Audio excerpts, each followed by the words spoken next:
الحمد لله رب العالمين والعاقبة للمتقين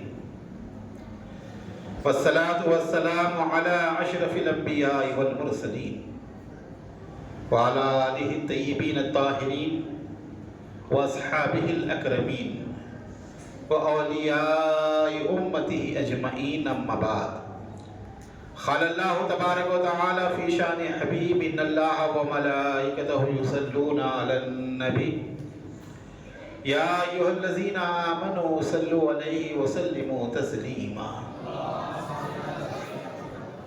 اللهم صل على سيدنا جد الحسن والحسين وعلى آل سيدنا جد الحسن والحسين وبارك وسلم صلاة دائما بدوام ملك الله جزا الله عنا سيدنا ومولانا محمد صلی اللہ علیہ وسلم ما ہوا اما بعد ہر تعریف عظمت و بڑائی بزرگی و کبریائی صرف اور صرف اللہ رب العزت کے لیے جو تمام جہانوں کی پرورش کرنے والا ہے۔ میں اللہ تعالیٰ کا حمد کثیر اور اس کا شکر جمیل بجا لاتا ہوں اور اس بات کی گواہی دیتا ہوں کہ اللہ کے سوا کوئی لائق عبادت نہیں، وہ ایک ہے، اس کا کوئی ساتھی و شریک نہیں، اور اس بات کی گواہی دیتا ہوں کہ ہمارے اور آپ کے آقا و مولا حضور کریم رؤوف و رحیم سرکار احمد مجتبی محمد مصطفیٰ صلی اللہ علیہ وسلم اللہ تعالیٰ کے آخری رسول، اس کے برگزیدہ بندے اور تمام عالمین کے سردار ہیں۔ اللہ تعالیٰ حضور پر، حضور کی آل اولاد، صحابہ اکرام، اہل بیت اور اولیاء امت پر صبح قیامت تک بکثرت درود و سلام بیچتا رہے، رحمتیں برکتیں نازل فرماتا رہے۔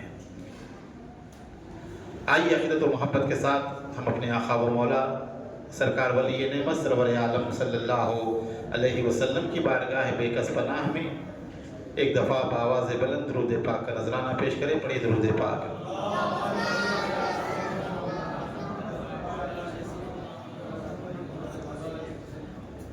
دیگر اقوام اپنے سال نو کی عید کرتے ہیں، دیگر اقوام اپنے سال نو کی عید کرتے ہیں، مگر اللہ ہر قسمت کے ہم مصروف غم ہیں۔ غم شبیر میں ہم کیا زمین و آسمان روئے، غم شبیر میں ہم کیا زمین و آسمان روئے، شرار غم کی واحد ایک محشر سے کیا کم ہے۔ تفسیر عز و عظمت انسان ہے حسین، تفسیر عز و عظمت انسان ہے حسین، بے شبہ لا الہ کی پہچان ہے حسین۔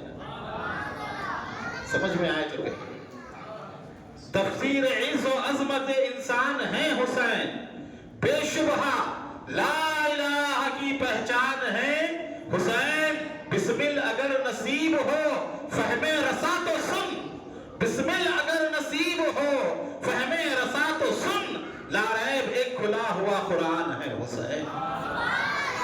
انسانیت کی شان بنام حسین، انسانیت کی شان بنام حسین ہے، یعنی بہت بلند مقام حسین ہے۔ رکھو نہ راہ حق میں کبھی جان و تن عزیز، رکھو نہ راہ حق میں کبھی جان و تن عزیز، اے مومنو سنو یہ پیام حسین ہے۔ اس کو کسی کتاب میں کیا کرتے ہو تلاش، ہر پاک دل پہ نقش امام حسین ہے۔ کافر کوئی کہے تو کہے امن کو مگر، پنڈت گوپی ناتھ نے لکھا ہے یہ کلام۔ کافر کوئی کہے تو کہے امن کو مگر، اس کے جگر میں یاد امام حسین ہے۔ امام کی محبت، امام کی شہرت اور امام کی جو عظمت ہے وہ ایک عالمگیر حیثیت رکھتی ہے، کسی ایک ملک کے لیے، کسی ایک طبقے کے لیے یا کسی ایک مقام کے لیے نہیں ہے۔ نبی مکرم صلی اللہ علیہ وسلم کا پیغام جس طرح کل امت کے لیے، پوری دنیا کے لیے ہے، بلا لحاظ مذہب و ملت ہر ایک کے لیے دعوت حق جس طرح ہے، اسی طرح امام عالی مقام کی سیرت کل عالم کے لیے اور تمام دنیا کے لیے۔ بے شمار غیر مسلم حضرات امام کی بارگاہ میں کئی اشیاء لکھے، کئی منقبتیں لکھی، کئی مرثیے لکھے، کئی نوحے لکھے. ایک طویل فہرست ہے. پنڈت گوپی ناتھ امن ہو یا بیدی سحر ہو، رام پرشاد بسمل ہو، ایسے کئی شعراء اکرام جو غیر مسلم ہیں، انہوں نے آپ کی بارگاہ میں نذرانہ عقیدت پیش کیا. آج کلمہ پڑھنے والے، ان کے نانا کا نام لینے والے منبروں پہ ٹھہر کر ان کے خلاف زبانوں کو بلند کرتے ہیں، یزید کی تائید میں بیانات دیتے ہیں، امام حسین کے اقدام کو خلیفہ کے خلاف بغاوت کہتے ہیں. ایسے بے غیرت کلمہ گو لوگوں کے لیے ایک درس عبرت ہے ان غیر مسلم حضرات کے جذبات اور ان کی عقیدتیں. آج بھی ہندوستان کے کئی مقامات پر حسینی برہمن پائے جاتے ہیں جن کے جد اعلیٰ راہب دت کربلا گئے تھے اپنے 7 بیٹوں کو لے کر. 7 کے 7 بیٹے امام کی طرف سے لڑتے ہوئے جنگ کربلا میں مارے گئے. راہب دت کو امام نے واپس بھیجا دیا، اپنا موئے مبارک عنایت فرمایا، راہب دت کو سلطان کا خطاب دیا. اس کی اولاد کے لیے امام نے برکت کی دعا فرمائی اور شہادت امام سے پہلے راہب دت نکل کر کابل آ گئے.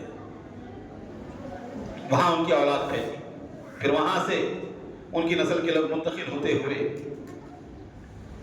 پارٹیشن کا جب مسئلہ ہوا کشمیر آئے. آج بھی کشمیر میں سری نگر کے عاشور خانے میں وہ موئے مبارک موجود ہے جو امام حسین نے راہب دت کو دیا تھا.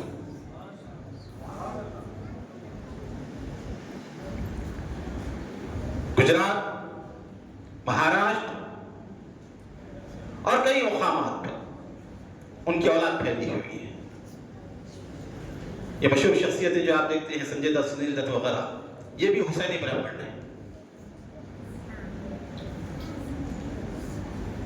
منادر کو نہیں جاتے، محرم میں امام حسین کے ذکر کی مجلسیں کرتے ہیں، امام حسین کا غم مناتے ہیں، اپنے آباء و اجداد کی یاد مناتے ہیں.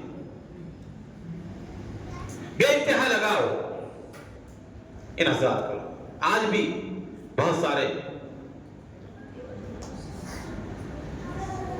حسینی برہمن ہندوستان کے مختلف علاقوں میں جو امام کی یاد مناتے ہیں، امام کا ذکر کرتے ہیں. جھانسی کے اندر جو آج پولیس چوکی ہے، لکشمی بائی کے قلعے کے اندر، اس کو بھی بے انتہا عقیدت و محبت امام سے تھی. ہر سال مہارانی لکشمی بائی جھانسی کے اندر امام عالی مقام کے ذکر کی مجلسوں کو منعقد کرتی اور خود شریک ہوا کرتی. اس کی سلطنت ختم ہو گئی، انگریزوں کے ہاتھوں ماری گئی، اس کے باوجود بھی آج تک اس کی قائم کی ہوئی مجلس جھانسی کے اندر قائم. آج بھی محرم میں ذکر امام حسین حکومت کی سطح پر منایا جاتا ہے پولیس چوکی کے اندر. ایسی ہزاروں مثالیں کہ بے انتہا عقیدت و محبت، چاہے سکھ دھرم کے لوگ ہوں، سناتن دھرم کے لوگ ہوں، ان کو امام حسین سے ہر دور میں رہی.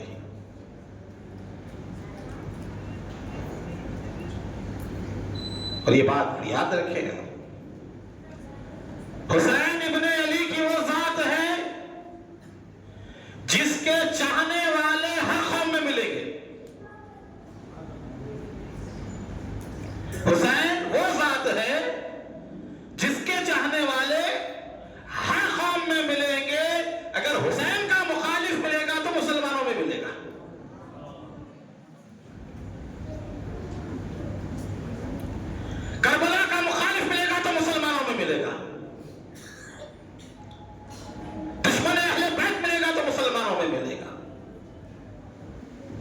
یہ وہ یزید کی اولاد ہے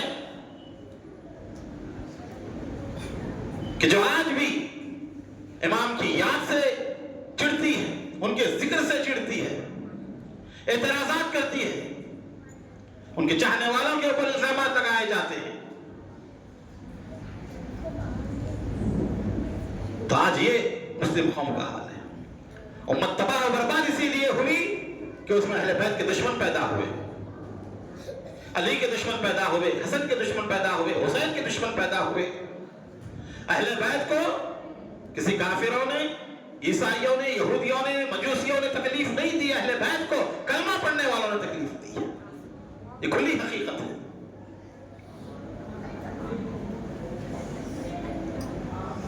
آج لوگ کہتے ہیں حسین کو شہید کرنے والے کربلا میں جتنے تھے سب شیعہ تھے۔ وہ جتنے شہید کرنے والے تھے کس کی اولاد تھے؟ ان کے باپ کون تھے؟ کربلا میں جو 40,000 کا لشکر تھا، ان کے آبا و اجداد کون تھے؟ ان کے باپ کون تھے؟ عیسائی، یہودی تھے، نصرانی تھے، مجوسی تھے؟ نہیں، کھلی حقیقت نہیں ہے۔ تو اہل بیت کی دشمنی کی وجہ سے امت تباہ برباد۔ ایک انگریز مورخ کہتا ہے، مولا کائنات امیر المومنین والمومنات سیدنا علی ابن ابی طالب کرم اللہ تعالی وجہ الکریم کو دنیا نے جتنا جنگوں کے اندر ڈال کر رکھا، 4.5 سال تک جنگوں کا عرصہ رہا دور خلافت میں، اگر اتنا جنگوں نہیں ہوتی، جنگوں کا معاملہ نہ ہوتا علی کے ساتھ، علی کو اگر ممبر پر بٹھا دیا جاتا، علی علم کے دریا بہا دیتا تھا، علم کے دریا بہا دیتا تھا، پھنسا کر رکھ دیا گیا جنگوں کے اندر، لڑائیوں میں الجھا کر رکھ دیا گیا۔ اس کے باوجود بھی آپ دیکھیں گے جماعت صحابہ میں سب سے زیادہ اگر کسی نے علم کا دریا بہایا ہے تو مولا کائنات کی ذات ہے۔ ہر مسئلے کا حضور کے بعد جتنے مشکل ترین سوالات آتے گئے، جو اعتراضات کرتے گئے، ان تمام کے جوابات مولا کائنات نے دیے، چاہے دور صدیقی ہو، چاہے دور فاروقی ہو، چاہے دور عثمانی ہو۔ مسند خلافت میں تو خلفائے راشدین متمکن تھے، لیکن مشکل ترین سوالات مدینے میں کوئی آتے، عمر بھی ہوتے تو کہتے کہ جاؤ علی سے پوچھو اس سوال کو۔ عمر ہلاک ہو جاتا اگر علی نہ ہوتے۔ یہ تو مشہور قول ہے فاروق اعظم رضی اللہ تعالیٰ عنہ کا۔ تو علم کے دریا مولا کائنات، اہل بیت سے محبت، اہل بیت سے وابستگی، یہ مومن کے ایمان کا حصہ ہے۔ رسول گرامی وقار سرور عالم صلی اللہ علیہ وسلم نے ارشاد فرمایا، مستدرک حاکم کی روایت ہے، آقا فرماتے ہیں کہ کوئی شخص خانہ کعبہ جائے اور حرم کے اندر حجر اسود اور مقام ابراہیم کے درمیان بیٹھے، دن میں روزہ رہے، رات میں قیام کرے، تہجد پڑھے، نمازیں پڑھے، سن لو، آگاہ ہو جاؤ، اگر وہ میرے اہل بیت کی دشمنی پر مر رہا ہے تو وہ کفر کی حالت پر مر رہا ہے۔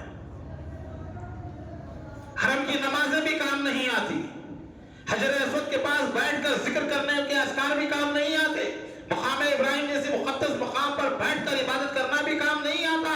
اہل بیت کی جب تک محبت نہ ہو، انسان کے اعمال کام نہیں آتے۔ آج دنیا آپ سے کہتی ہے کہ اہل بیت کی محبت کیا ضروری ہے، محبت محبت محبت کا دم یہ بہت زیادہ بھرتے ہیں، عمل کرو، عمل سے جو ہے نجات ہے۔ یقیناً عمل سے نجات ہے، لیکن یاد رکھو محبت کیوں ضروری ہے اور عمل کیوں ضروری ہے۔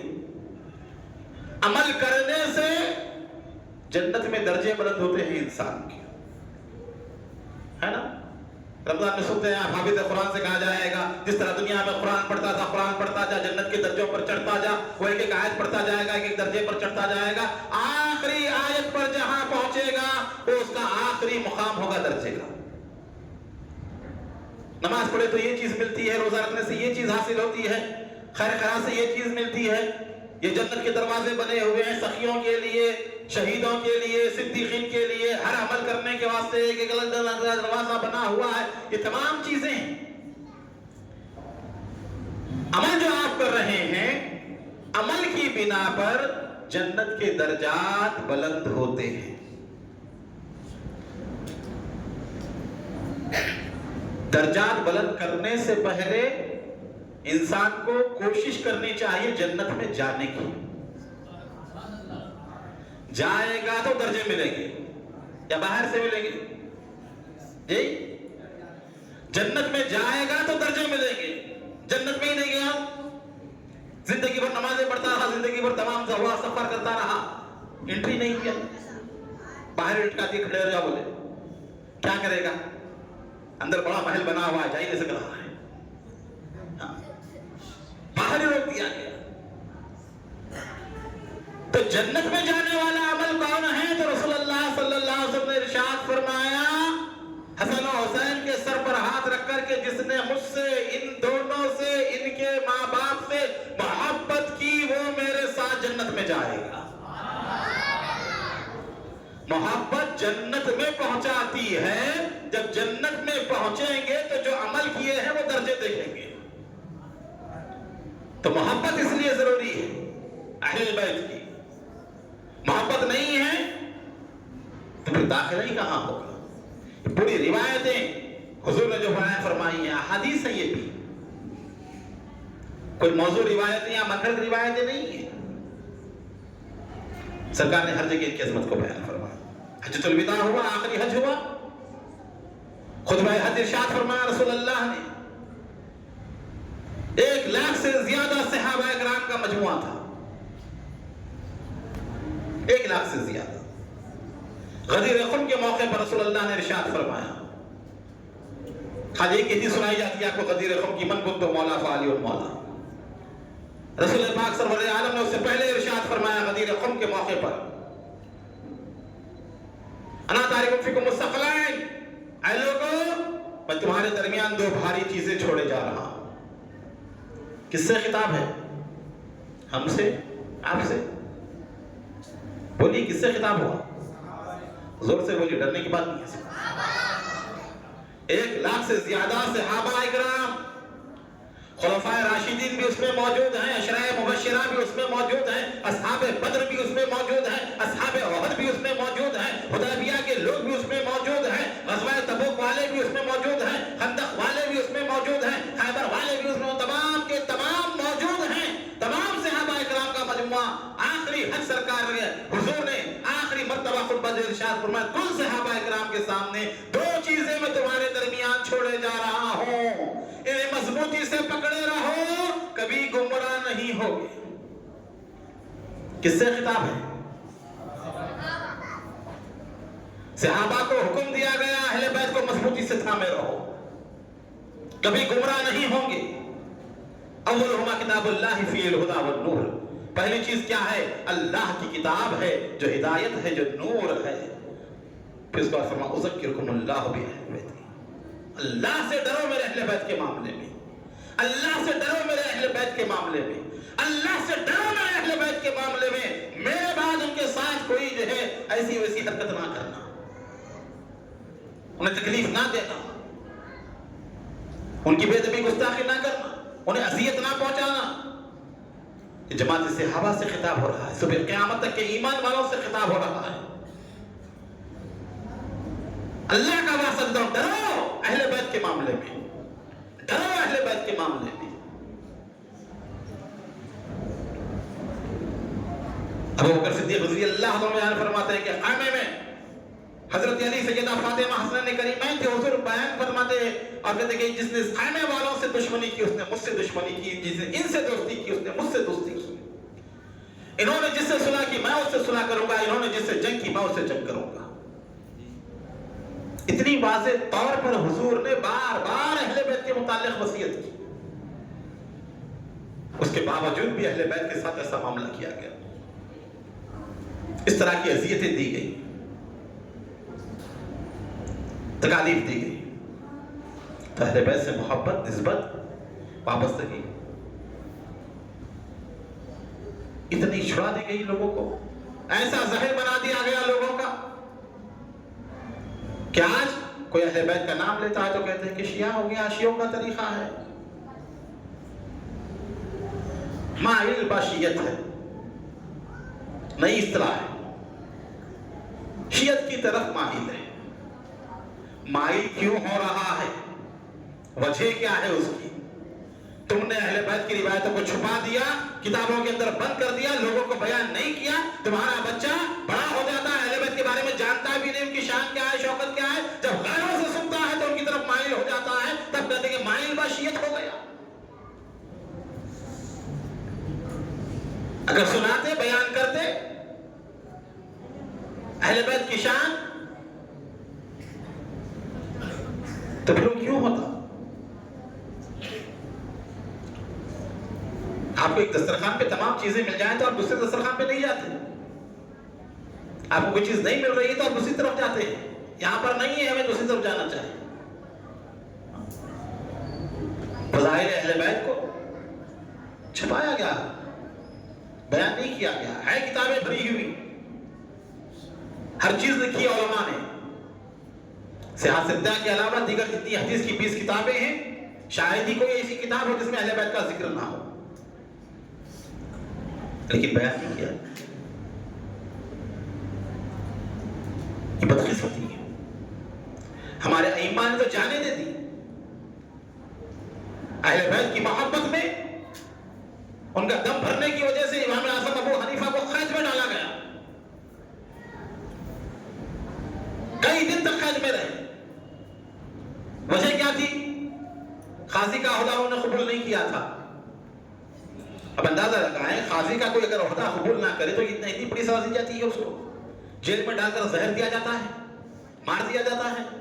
کوئی اتنا بڑا جرم تو نہیں تھا امام اعظم ابو حنیفہ کا، جو وجہ بیان کی جاتی ہے قضات کا عہدہ قبول نہیں کیا تو اس کی سزا تھوڑی قتل ہے۔ خلیفہ جانتا تھا منظور یہ اندر سے اہل بیت کے ساتھ دینے والے ہیں، امام نفس زکیہ امام ابراہیم کا ساتھ دے رہے ہیں، اپنے بیٹے کے ہاتھوں نذرانہ بھیجاتے اہل بیت کے پاس۔ جب اہل بیت نے قیام کیا تھا بادشاہ کے خلاف، ابو حنیفہ نے خط لکھا تھا کہ حضور میں آ نہیں سکتا، میرے اپنی مجبوریاں ہیں، میرے اپنے حالات ہیں، اس کو قبول فرمائیے۔ ہوئی 80,000 درہم جو ہے آپ نے بھیجائے تھے امام ابراہیم امام نفس زکیہ جو امام حسن کے پوترے تھے ان کے پاس۔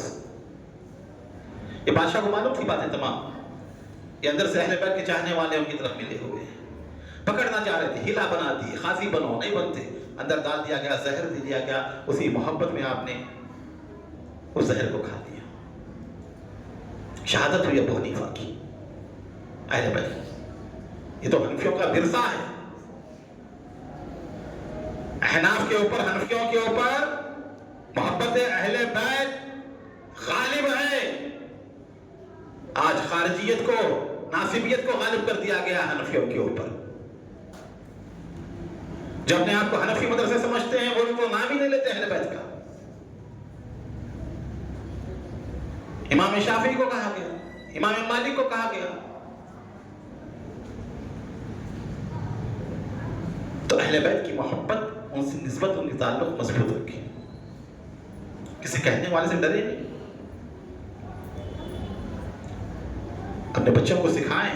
حضور نے تعلیم دی اپنی اولاد کو 3 چیزیں سکھاؤ، نبی کی محبت، نبی کی اہل بیت کی محبت اور قرآن کا پڑھنا۔ یہ 3 چیزیں تربیت میں رکھی گئی ہیں اولاد کی۔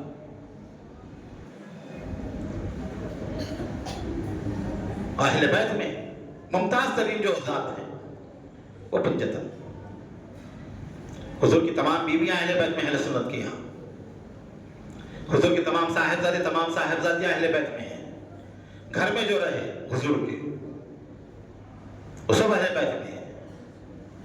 اور حضور کی رحمت کی وسعت کا تو یہ عالم ہے، سلمان فارسی جو فارس کے رہنے والے تھے، عراق کے رہنے والے تھے، خادم تھے، سودا لا کر دیا کرتے تھے اہل بیت کے پاس، بازار کو جاتے سودا لا کر بی بی فاطمہ کے گھر پہنچایا کرتے، امہات المومنین کے گھر پہنچایا کرتے تھے، خدمت گزار تھے سلمان الفارسی رضی اللہ تعالیٰ عنہ۔ انہوں نے کہا یا رسول اللہ آپ نے اہل بیت کے فضائل بیان کر دیے، میں بھی اہل بیت میں داخل ہوں، تو فرمایا سلمان ونا من اہل بیت، سلمان بھی ہمارے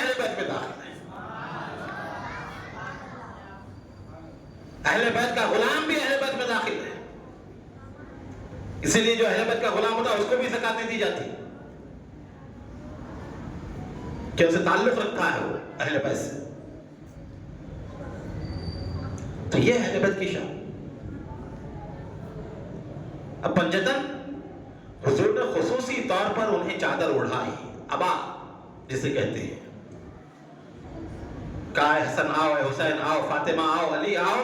ان کو بلایا ام سلمہ کے گھر میں، وہ بھی ام المومنین ہیں، حضور کی زوجہ مبارکہ، ام سلمہ کے مکان میں بلا کر چادر اڑایا. ام سلمہ کہتی ہیں میں نے کہا یا رسول اللہ میں بھی آؤں؟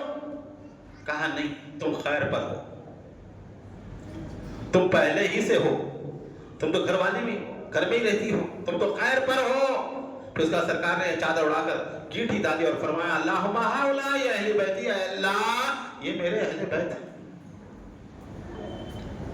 خصوصیت کے ساتھ، کوئی یہ نہ سمجھے کہ علی داماد پیغمبر ہے اہل بیت میں داخل نہیں. صاحبزادی کا نکاح ہو گیا ہے باہر چلے گی اہل بیت میں نہیں. اس لیے سرکار نے وضاحت فرمائی خاص طور پر اتنے فضائل ان حضرات کے بیان فرمائے.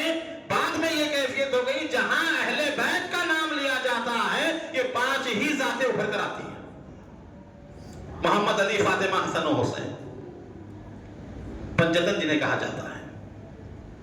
تو اہل بیت کی شان، اہل بیت کی عظمت قرآن و حدیث سے، اور ان میں نہایت ممتاز ترین ذات شہزادی کونین سیدہ فاطمہ الزہرا، اور ان کے بعد مولا کائنات امیر المومنین سیدنا علی ابن ابی طالب، پھر بھی دونوں صاحبزادے حسن مجتبی حسین شہید دشت کربلا علی جدہ علیہ الصلوۃ والسلام.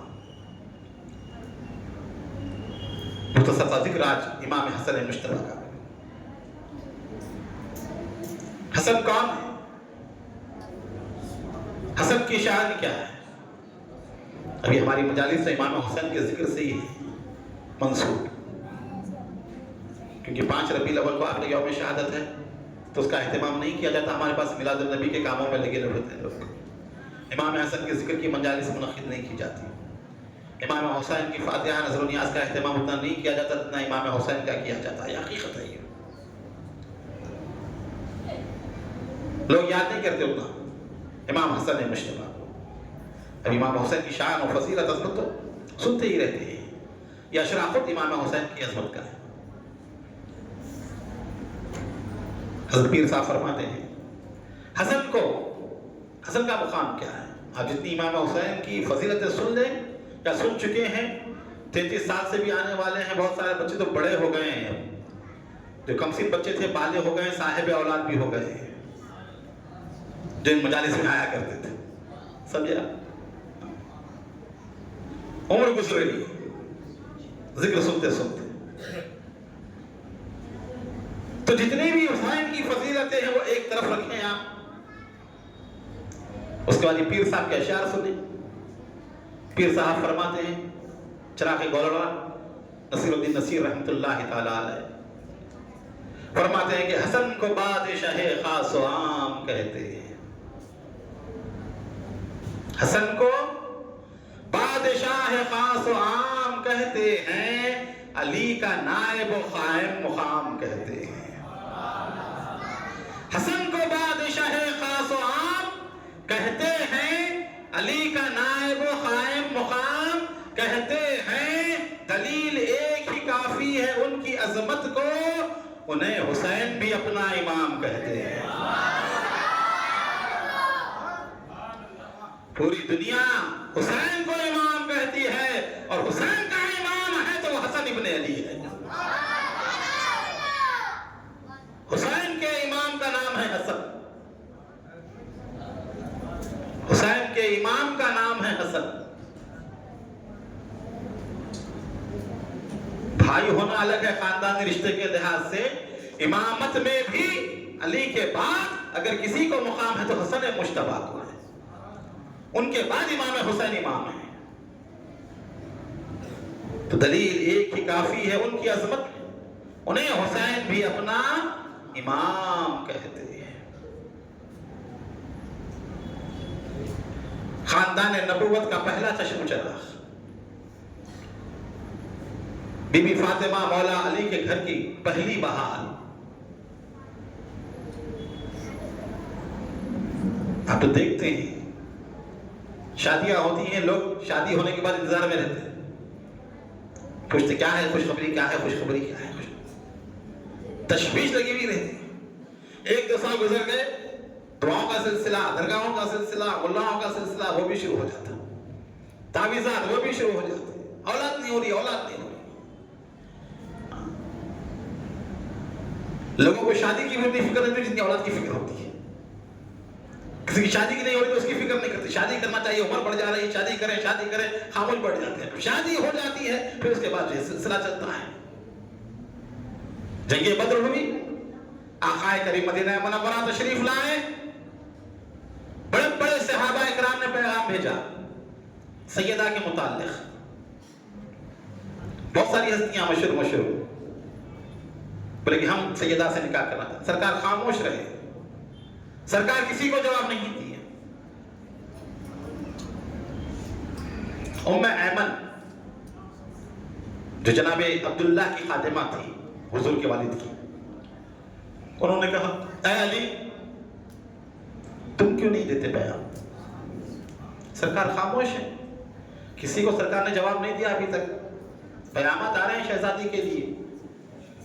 حضور کی صاحبزادی لاڈلی شہزادی تھی، سب سے چھوٹی صاحبزادی تھی، بے انتہا محبتوں شفقتوں کا مرکز، اور اللہ کی طرف سے فضیلت ہے. چاروں حضور کی صاحبزادیاں ہیں ہمارے پاس اہل سنت میں، لیکن جو فضیلت، جو مقام، جو مرتبہ شہزادی کونین کو حاصل ہے دوسروں کو حاصل نہیں ہے. اللہ نے مقام و مرتبہ دیا ہے. حذیفہ الیمان کی حدیث جانتے ہیں کہ جب حذیفہ الیمان آئے حضور کی بارگاہ میں تو ان کی والدہ نے کہا کہ حذیفہ کہاں جا رہا ہے؟ کہا یا رسول اللہ کے پاس حضور کے پاس جا رہا ہوں، رسول اللہ کی خدمت میں جا رہا ہوں. کہا کہ اے حذیفہ اگر حضور کے پاس جائے تو میرے لیے اور اپنے لیے مغفرت کی دعا کروانا. وہ کہتے ہیں کہ میں گیا، مغرب کی نماز ہوئی، مغرب کی نماز میں شامل تھا، حضور نے نماز پڑھائی، پھر وقت گزرا بیٹھا رہا مسجد میں، عشاء کی نماز ہوئی، حضور نے عشاء پڑھوائی، سنتیں ادا فرمائی. نماز عشاء ادا کرنے کے بعد رسول اللہ صلی اللہ علیہ وسلم نکلے مسجد نبوی سے کاشان اقدس کی طرف جانے کے لیے. اندھیری رات ہے، پیچھے پیچھے حذیفہ الیمان رضی اللہ تعالیٰ عنہ چل رہے ہیں. تھوڑی دور جانے کے بعد سرکار ٹھہر گئے. فرمایا کون؟ حذیفہ. عرض کی ہاں یا رسول اللہ حذیفہ، یا رسول اللہ حذیفہ. فرمایا حذیفہ کیا چاہتا ہے، کیا مانگتا ہے؟ اللہ تیری اور تیری ماں کی مغفرت کرے.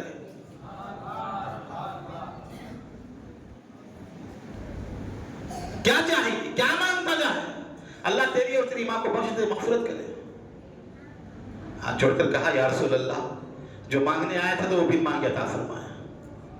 ماں نے کہا تھا، گھر میں بات ہوئی تھی، بیٹے اور ماں کے درمیان گفتگو ہوئی تھی کہ جب حذیفہ جائے حضور کے پاس تو میری اور اپنے لیے مغفرت کی دعا کروائے.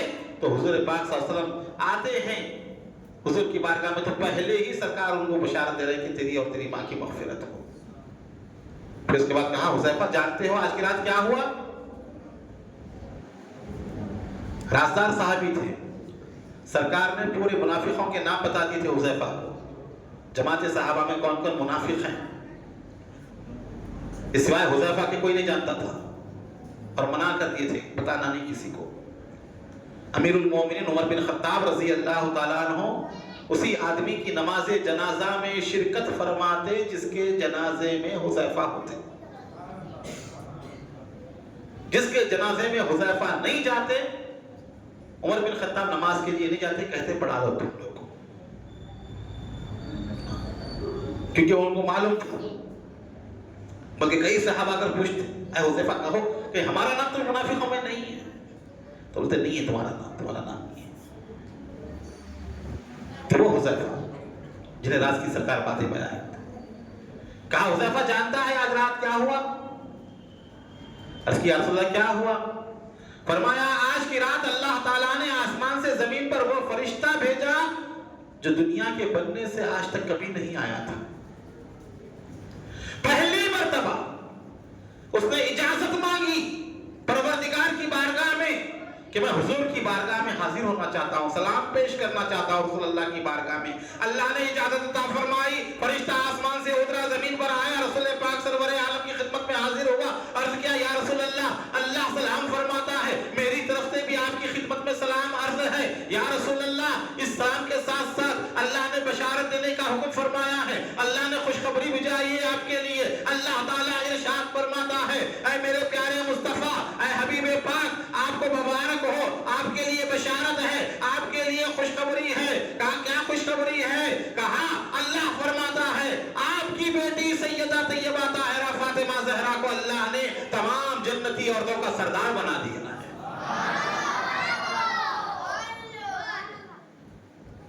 پھر اس کے بعد عرض کی کہ یا رسول اللہ، دوسری مبارکباد ہے. اللہ تعالیٰ مبارکباد دیتا ہے. کہا کیا مبارکباد ہے؟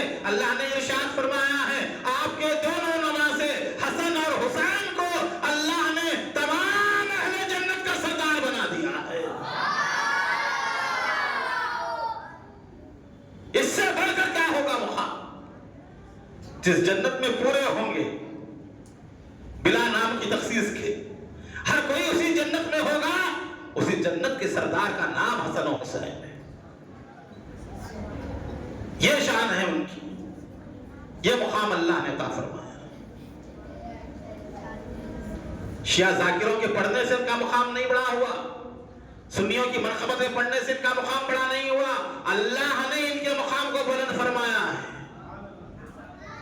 کوئی ان کا نام لیتا ہے، ان کی منقبت پڑھتا ہے، ان کی شان بیان کرتا ہے، یہ 33 سال کی مجلسیں ان کے قدموں کی دھول کے برابر بھی نہیں ہے جتنا ہم بیان کر رہے ہیں. اب اگر بیان کر رہے ہیں تو ان کا مقام بڑھنے والا نہیں ہے، جتنے ہیں محفل میں ان کا مقام بڑھنے والا ہے. ان کا نام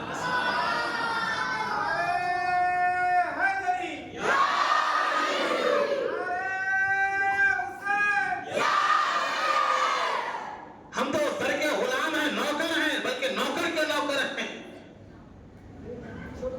ہم کیا بیان کر سکتے ہیں؟ ہم تو اس میں سے ذرہ بھی نہیں بیان کر سکتے جو ان کی شان، مقام و مرتبہ ہے. ہمارے لیے اعزاز ہے. کوئی آ رہا ہے اپنے مقام کو بلند کر رہا ہے، یہاں پڑھنے والا منقبت اپنے مقام کو بلند کر رہا ہے، یہاں بیٹھ کر بیان کرنے والا اپنے معاملے کو بڑھا رہا ہے، اپنے مقام کو بڑھا رہا ہے. ان کا مقام بڑھنے والا کوئی بھی نہیں ہے. وہ تو اتنے بلند و بالا ہیں، عرفہ و اعلیٰ ہیں، وہم و گمان بھی نہیں آ سکتے. ہم تو صرف یہی کہتے ہیں نبی کی معرفت بے شک در حیدر سے ملتی ہے، نبی کی معرفت بے شک در حیدر سے ملتی ہے. یہ دولت جس کے گھر کی ہے اسی گھر سے ملتی ہے. فرشتوں آؤ مجھ سے پوچھو، میں پیشی میں رہتا ہوں، ہے مالک گھر کا کیسا، یہ خبر نوکر سے ملتی ہے. مالک کے حالات نوکر جانتا ہے، اسی لیے نوکر بیان کرتا ہے. تو اللہ نے زہرا کی نوکری عطا فرمائی. یہ کائنات کی سب سے بڑی عزت ہے ہمارے لیے. حسین کے چاہنے والوں میں اللہ نے رکھا، یہ سب سے بڑی سعادت مندی ہے. اہل بیت کے در کی غلامی اللہ نے عطا فرمائی ہے. یہ سعادت دارین ہے، دونوں جہاں کا سرمایہ ہے. حسن مجتبیٰ کی محبت اللہ نے ہمارے دلوں کے اندر ڈال دی ہے. تو یہ اللہ کا کرم ہے، اس کی مہربانی ہے. اللہ نے ہمیں آل ابا کے غلاموں میں رکھا ہے.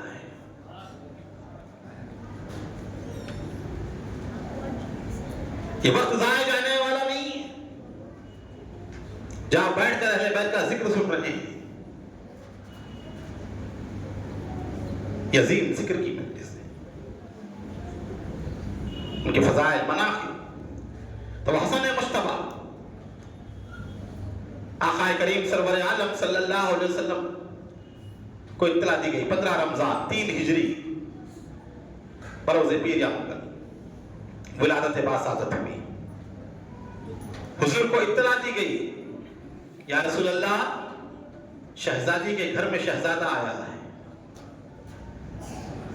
حضور کو جب اطلاع ملی، آقا کریم تیز تیز قدم بڑھاتے ہوئے کاشانہ زہرا پر تشریف لائے. کہا لاؤ میرے بیٹے کو مجھے دو، لاؤ میرے بیٹے کو مجھے دو. کپڑے میں لپیٹ کر حسن مجتبیٰ کو حضور کی خدمت میں پیش کیا گیا. رسول اللہ نے آغوش نبوت میں اٹھایا حسن کو، اذان کہی، اقامت کہی، اپنا لعاب دہن امام حسن کے منہ میں لگایا. کہا کیا نام رکھنا؟ علی نے کہا حرب نام ہے، اور ایک روایت میں آتا ہے حمزہ. حضور خاموش رہے.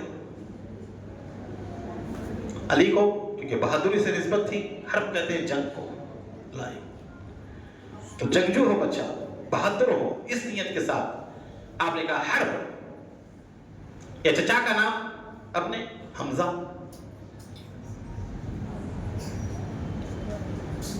تو حضور نے فرمایا میں اس بچے کے نام کے سلسلے میں اللہ کی وحی کا منتظر ہوں. ماں کچھ کہے، باپ کچھ کہے، رب کیا کہتا ہے؟ جبریل امی حاضر ہوئے، کہا یا رسول اللہ، اللہ سلام فرماتا ہے اور اللہ فرماتا ہے کہ اس بچے کا نام حسن رکھے. کسی مولانا نے، کسی مرشد نے، کسی ملا نے، کسی عالم نے نہیں رکھا نام، یہ اللہ نے رکھا. دنیا والوں کے نام دنیا والے رکھتے ہیں. یہ سیدہ کا گھر کا چراغ ہے، اس کا نام آسمان سے عرش سے آ رہا ہے.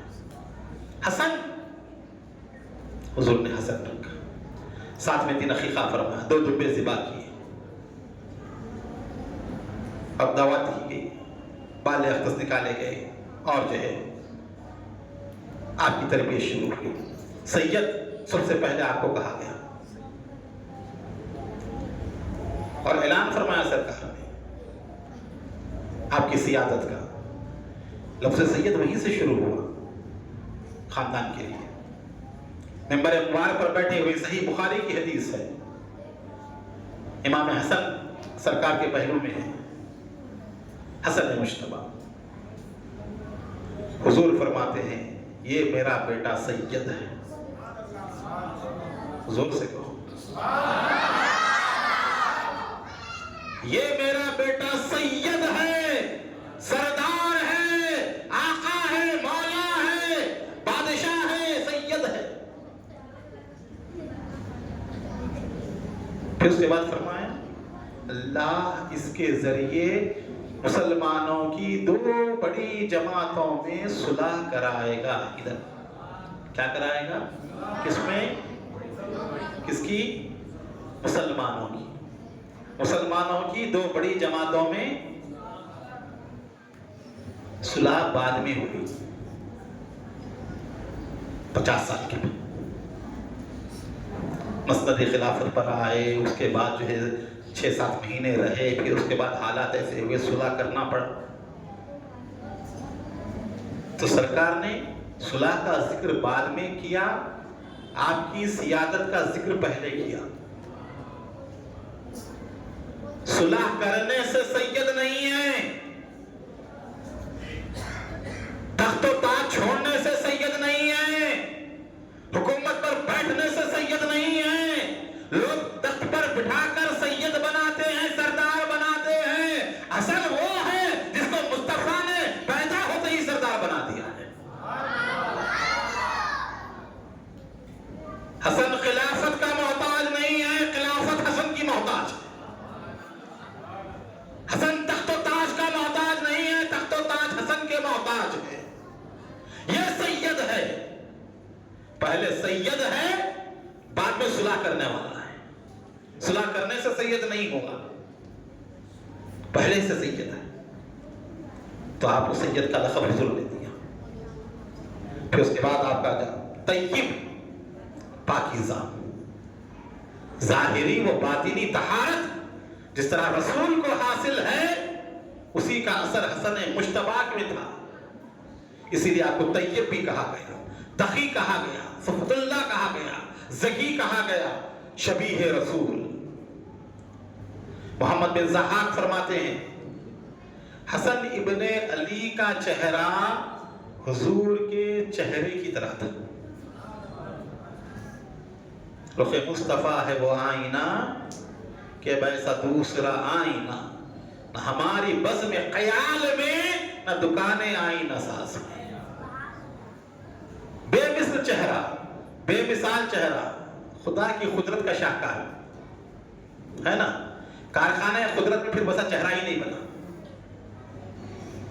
پوری خدا کی خدائی میں پھر کوئی دوسرا ویسا چہرہ ہی نہیں بنا جو مصطفیٰ کا ہے. کچھ بھی غلو مبالغہ نہیں، سمجھے حقیقت ہے. کارخانہ قدرت میں کوئی ایسا ہے ہی نہیں جیسے مصطفیٰ ہے. امام اہل سنت فرماتے ہیں یہی بولے سدرا والے چمنے جہاں کے تھالے سبھی ہم نے چھان ڈالے. کیا کر دیے؟ زیادہ دیکھنا تو چھانتے ہیں، چھان چھان کے دیکھیں کاغذ صاف کرتے ہیں. چھان ڈالے یہی بولے سدرا والے چمنے جہاں کے تھالے سبھی ہم نے چھان ڈالے. تیرے پائے کا نہ پایا تجھے ایک نے ایک بنایا، تجھے حمد ہے خدایا. ایک نے جس کو ایک بنایا ہے وہ مصطفیٰ ہے. خدا اپنی خدائی میں ایکتا ہے، حضور اپنی مصطفائی میں ایکتا ہے. وہ اپنی ربوبیت میں وحدہ لا شریک لہ ہے، یہ اپنی رسالت میں وحدہ لا شریک لہ ہے.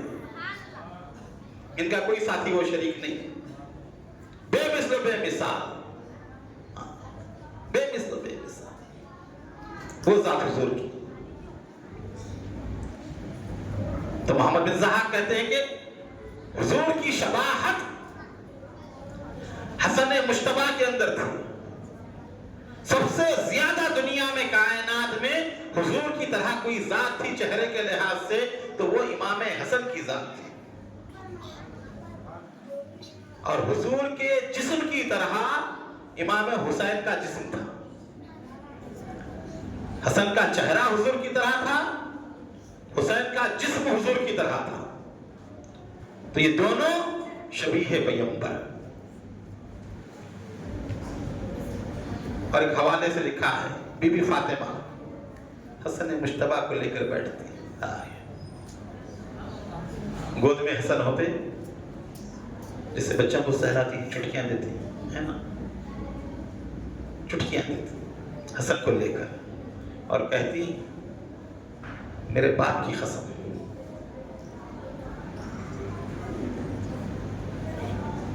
عام لفظ ہے، میرے والد کی قسم، میرے ابا کی قسم. قسم کھا کر فرماتی بی بی فاطمہ میرے ابا کی قسم، میرے والد کی قسم کہ تو میرے بابا کی طرح ہے، تو میرے بابا کی طرح ہے. تو علی کی طرح نہیں ہے، تیرا چہرہ علی کی طرح نہیں ہے، میرے بابا کی طرح ہے. 8 سال 6 مہینے حضور کی خدمت میں رہے، حضور کے ساتھ رہے، حضور کی آغوش میں آپ کا بچپنا گزرا. 8 سال بولیے زور سے، حضور کے پاس رہے. حضور اتنی والہانہ محبت فرماتے حسن سے، کبھی ان کے رخسار کو چومتے، کبھی پیشانی کو چومتے، کبھی جو ہے گلے کو چومتے، کبھی حلقوم کو چومتے. اور اس طرح حضور اپنی محبت کا اظہار حسن سے فرماتے، بے انتہا چاہتے. کبھی گود میں کھلاتے، کبھی سینے پر بٹھاتے، کبھی پیٹھ پر بٹھاتے. ممبر نبوت پر جلوہ افروز ہوتے، شہزادے تشریف لاتے، ممبر سے نیچے اتر کر شہزادے کو اوپر لے جا کر بٹھاتے. یہ چاہت حضور کی تھی حسن کے ساتھ. حضرت ابو ہریرہ رضی اللہ تعالیٰ جب دیکھتے حسن کو تو روتے، آنکھوں میں آنسو آتے. ابو ہریرہ کی آنکھیں بھر آتی، کہتے کہ حسن وہ ذات ہے کہ میں نے دیکھا ہے کہ حضور بازار سے آ رہے تھے، مسجد میں آئے، حضور پوری مسجد کو دیکھا، حسن نظر نہیں آئے. بے چین ہو گئے رسول اللہ. فرمایا میرے بیٹے کو لاؤ، میرے بیٹے کو لاؤ. لوگوں نے جب سنا دوڑتے ہوئے شہزادی کے گھر گئے، حسن مشتبہ کو لے کر آئے. جب حسن آئے حضور نے سینے سے لگایا، حسن کو سینے سے چپٹا لیا، اپنے لب حسن کے لب کے اوپر رکھے، اپنی زبان حسن کو چسائی، پیار کرتے رہے. ابو ہریرہ کہتے ہیں خدا کی قسم یہ منظر میری آنکھوں سے کبھی ہٹا نہیں. حسن شہید ہو کر قبر میں چلے گئے، تب بھی ابو ہریرہ یہی بات بیان فرماتے کہ آج بھی میری آنکھوں کے سامنے وہ منظر ہے، رسول اللہ حسن کو اٹھائے ہوئے، حسن کو چوم رہے ہیں، حسن کے منہ کو جو ہے بوسہ دے رہے ہیں. بوسہ دینے کے بعد آپ نے اپنے سینے سے لگا کر آسمان کی طرف چہرہ کیا، کہا مولا میں حسن سے محبت کرتا ہوں، تو بھی حسن سے محبت فرما. مولا میں حسن سے محبت کرتا ہوں، تو بھی حسن سے محبت فرما. کہا مولا جو حسن سے محبت کرے تو اس سے بھی محبت فرما، تو اس سے بھی محبت فرما. یہ چاہ آپ کی تھی. حضرت ابن عباس بیان کرتے ہیں، حاکم کی روایت ہے، حضور ایک روز امام حسن کو کندھے پر بٹھا کر لے جا رہے تھے. کندھے پر جا رہے تھے، راستے میں ایک شخص نے کہا اے لڑکے تم نے کتنی اچھی سواری پائی ہے. امام حسن المجتبیٰ نے ارشاد، حضور نے فرمایا کہ اے شخص تو سواری کو دیکھ رہا ہے، یہ بھی تو دیکھ کہ سوار بھی تو بہت اچھا ہے. صرف نانا کی تعریف نہیں کرنا، نواسے کی بھی تعریف کرنا. صرف نعت شریف نہیں پڑھنا، نعت کے ساتھ منقبت بھی پڑھنا. اس گمان میں نہیں رہنا کہ ہم حضور کی تعریف کر رہے ہیں کافی ہے، اب کسی کی ضرورت نہیں ہے. وہ بھی یہی سوچ کے بولے تھے کہ کتنی اچھی سواری ہے، سواری کی تو تعریف کرتی. فرمایا سوار کی بھی تعریف کر، سوار بھی اچھا ہے. صرف نانا کی نعتیں پڑھ رہا ہے، نواسے کی منقبت بھی پڑھا کر، نواسے کی شان بھی بیان کر. طبقات ابن سعد میں ہے، حضور نماز کی حالت میں سجدہ ریز ہوتے، حسن تشریف لا کر کمر پر سوار ہو جاتے، حضور اپنے سجدے کو لمبا کر دیتے، یہاں تک کہ آپ خود اپنی مرضی سے اترتے، تب سرکار سجدے سے سر کو اٹھایا کرتے. بتائیے دوسرا اگر کوئی کرے گا نا نمازی ٹوٹ جائے گی اس میں.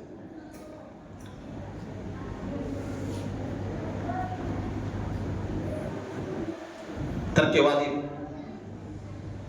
سجدے سے اٹھا 3 تسبیح 5 تسبیح 7 تسبیح پڑھ لی، اس کو سرکار اتنا طویل سجدہ فرماتے حسن کے لیے. اور بعض دفعہ آتا ہے حالت قیام میں ہوتے، قربان جاؤ صحابہ کے ایک ایک ادا کو انہوں نے بیان کیا. کیسی محبت تھی. اگر محبت نہ ہوتی اہل بیت سے صحابہ اکرام بھی تو بیان کیوں کرتے؟ خاموش بیٹھ جاتے، کیا ضروری تھا بیان کرنا؟ سجدے میں تھے تو ایسا ہوا، رکوع میں تھے تو ایسا ہوا، قیام میں تھے تو ایسا تھا، بازار میں تھے تو ایسا تھا، گھر میں تھے تو ایسا تھا. ایک ایک حرکت جو حسن مجتبیٰ کرتے، جتنی روایتیں صحابہ نے بیان کی ہیں، صحابہ راوی ہیں. اختلاف ہوتا، مخالفت ہوتی، چھپا دیتے. بیان کیوں کرتے؟ چاہتے تھے. یہ روایت بیان کر رہے ہیں کہ سرکار کھڑے ہوئے ہیں، حسن مجتبیٰ دونوں پیروں کے درمیان آ گئے، حالت قیام میں. سجدے کی بات آپ نے سنی، قیام کی بات نماز میں سرکار اپنے پیروں کو پھیلا دیتے، پیروں کو دو ہیل کر دیتے، پھیلا دیتے، یہاں تک کہ آپ اپنی مرضی سے دونوں پیروں کے درمیان سے نکل جاتے، تب سرکار رکوع میں جایا کرتے. اور ایک روایت یہاں بیان کی، حالت رکوع میں تھے تو وہی حالت. ابن سعد ابو سلمہ بن عبد الرحمن سے روایت کرتے ہیں کہ امام حسن کے سامنے سرکار اپنی زبان کو نکال کر بتاتے ہیں.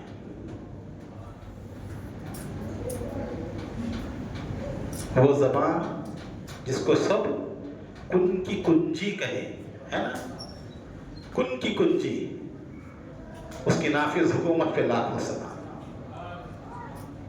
تو وہ زبان جو کن کی کنجی ہے، اس زبان کو نکالتے سرکار، حسن کو بتاتے، حسن آپ کی لال سرخ زبان دیکھ کر خوش ہوتے، مسکراتے اور ہنسا کرتے۔ ان کو خوش کرنے کے لیے سرکار نے زبان باہر نکال کر بتاتے ان کو، تاکہ دیکھ کر خوش ہو۔ قوت حافظہ کا یہ حال تھا، 13 حدیثیں حضور سے آپ نے یاد کی رات سن کر۔ فرماتے امام حسن، پوری نماز میں نے حضور کو دیکھ کر سیکھی ہے، حضور سے ہی سیکھی ہے، دعائے قنوت بھی میں نے حضور ہی سے سیکھی ہے۔ تو یہ آپ کی دعا بھی جو ہے سرکار فرماتے اللہم اہدنی فیمن ہدیت جو پڑھتے ہیں، یہ پوری دعا میں نے حضور ہی سے جو ہے سیکھی ہے۔ تو اس طرح قرآن کا نازل ہونا، وہ بھی آپ دیکھتے، نزول قرآن کے بعد حضور کی زبان سے قرآن سنتے، جتنا سنتے من و آ کر اپنی والدہ کو سنایا کرتے تھے، پورا یاد کرتے سن کر۔ حضرت علی کے پاس آپ نے حفظ کیا پورا مکمل قرآن، مولا کائنات کے پاس آپ نے کیا، فصاحت و بلاغت میں آپ کی کوئی، اور حضور کی نسبت ایسی تھی، صبر، حلم، برداشت اس درجے پر تھا۔ بڑے بڑے گستاخ آپ کے سامنے آ کر آپ کے والد کے متعلق، والدہ کے متعلق نازیبا کلمات کہتے، پھر بھی آپ برداشت کرتے، کوئی غلط زبان سے کبھی نہیں نکالا۔ یہ حسن کی سیرت ہے، کسی کے متعلق کوئی برائی نہیں کی۔ اہل بیت کے چاہنے والوں کی بھی یہی طریقہ ہونا چاہیے، لوگوں کی برائیاں کر کے اپنے زبانوں کو خراب نہیں کرنا چاہیے۔ اہل بیت کی تعلیم ہے، گالیاں دینا، خلاف بولنا، یہ اہل بیت کے مخالفین کا طریقہ تھا۔ جو اہل بیت کے مخالف تھے وہ ممبروں پر، مسجدوں میں، گھروں میں خلاف بولتے تھے، گالی گلوچ کیا کرتے تھے، اہل بیت نہیں کرتے تھے، اہل بیت خاموش رہتے تھے۔ تو برائیاں بیان کرنا، غیبتیں کرنا، یہ ان کے مخالفین کا طریقہ ہے، اہل بیت کا طریقہ نہیں ہے۔ تو حضرت علی مرتضیٰ شیر خدا کے صاحبزادے، وہی علم، وہی صبر، کہتے ہیں کہ زندگی میں ایک دفعہ سب سے سخت بات جو آپ نے کہی، اس کتاب میں وہ روایت ہے، سنیے آپ، تعجب کریں گے آپ۔ ہم کتنی سخت باتیں کہتے ہیں اس کا اندازہ نہیں لگا سکتے، ہماری کون سی بات کس بات سے سخت ہے، کیا کیا بولتے تھے۔ حسن اپنی زندگی میں ایک مرتبہ جو سب سے سخت ترین بات آپ نے کی، وہ روایت یہاں بیان کی گئی ہے۔ آپ کی شیریں کلامی ایسی تھی کہ جس سے بات کرتے انہیں یہ چاہتا کہ اور بات کرتے رہیں۔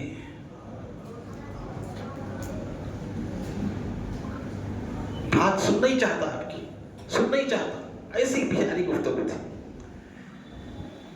آپ نے کبھی کوئی خراب کلمہ اپنی زبان سے نہیں نکالا، یہ سیرت ہے اہل بیت کی، کوئی خراب کلمہ زبان سے نہیں نکالا، کوئی فحش کلمہ کسی نے نہیں سنا۔ ایک مرتبہ عمر بن عثمان جن سے آپ کی گفتگو ہوئی، کچھ زمین کے متعلق انبن ہو گئی تھی دونوں کی، عمر بن عثمان کی اور امام حسن کی، زمین کا معاملہ تھا، کچھ اختلاف ہو گیا۔ تو جب عمر بن عثمان کے متعلق آپ نے ایک بات کہہ دی، فیصلہ کن، یہ میرا فیصلہ ہے، امام حسن نے کہا یہ میرا فیصلہ ہے، تو انہوں نے کہا میں قبول نہیں کرتا۔ امام نے اپنا فیصلہ سنایا، انہوں نے کہا میں قبول نہیں کرتا۔ جب یہ بات سنی امام حسن نے تو فرمایا اگر تم ہماری بات نہیں مانتے ہو، ہمارے فیصلے کو نہیں مانتے ہو، تو ہمارے پاس اس کے سوا کچھ نہیں ہے کہ تمہاری ناک خاک آلود ہو.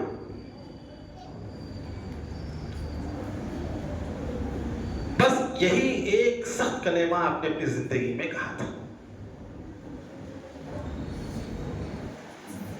تمہاری خاک آلود ہو ناک. تم چلے جاؤ، رہو مت ہمارے سامنے، دیکھو مت ہمیں. خاک آلود ہے، خاک پڑ جائے، مٹی پڑ جائے، جیسا ہماری زبان میں بولتے ہیں، چاند مٹی پڑ جائے تمہارے اوپر، خاک آلود ہو. تو کہتے ہیں کہ پوری زندگی میں یہ ایک ہی جملہ تھا جو سب سے سخت ترین جملہ تھا. سمجھا؟ ہزاروں نرم جملے اس سخت جملے پہ قربان. کیا حال ہے، کیا اخلاق ہے، کیا کردار ہے. تو ایسے بے شمار واقعات. پھر سخاوت کا وہ حال تھا، آپ سنیں گے تو دنگ ہو جائیں گے. اہل بیت کی سخاوت جو ہے نا سب سے زیادہ مشہور ہے. کائنات میں ان کی طرح کوئی سخی ہی نہیں ہے نا. وہ مشہور واقعہ سنتے ہیں آپ سیرت کے وقت. حاتم طائی کے متعلق لوگ کہتے ہیں کہ وہ حاتم طائی اتنا دیتا اتنا دیتا. ایک علوی زادے سے ملاقات ہوئی تھی حاتم طائی کے پوترے کی. تو اس نے کہا تھا کہ میرے بابا اتنے سخی ہیں، اتنے سخی ہیں. 40 دروازے تھے. ایک سائل ایک دروازے سے آ کر مانگتا تو اس کو بھی دیتے، دوسرے سے مانگتا تو تیسرے کو بھی دیتے، تیسرے پہ آتا وہاں بھی دیتے. 40 دروازوں سے مانگتا تو بھی حاتم طائی 40 دروازوں سے سائل کو عطا کرتا. یہ حاتم طائی کی سخاوت تھی. تو سید زادے نے اس سے کہا میرے بابا کا ایک ہی گھر تھا، ایک ہی دروازہ. ایک ہی گھر تھا اور کوئی سائل میرے بابا کے گھر پہ آ کے مانگتا، اس ایک دروازے سے اتنا ملتا، پھر کہیں جانے کی ضرورت نہ پڑتی اس کو. پھر کہیں جانے کی ضرورت نہ پڑتی، اتنا دیتے. تو معلوم کیا ہوا، وہاں 40 دروازوں پر بھی اتنا نہیں ملتا تھا. تھوڑا تھوڑا دے دے کے 40 دروازے ختم ہو جاتے. یہاں ایک دروازہ علی کا ایسا تھا، اتنا دیتے دوسرے دروازے کی نوبت ہی نہیں آتی اس کو. سنیں گے آپ انشاءاللہ تعالیٰ کل سخاوت کے واقعات تو حیران ہو جائیں گے. خیرات کرتے کیسا تھے، ہماری خیرات اور ان کی سخاوت. وہ آپ دیکھیں گے تو جو زمین و آسمان کا فرق، بلکہ جو ہے عرش اعظم اور تحت الثری کا فرق. زمین آسمان کا بھی نہیں بولنا چاہیے، بہت کم ہے فاصلہ. عرش الہی اور تحت الثری اتنا فرق ہے ہماری خیرات میں، ان کی سخاوت میں.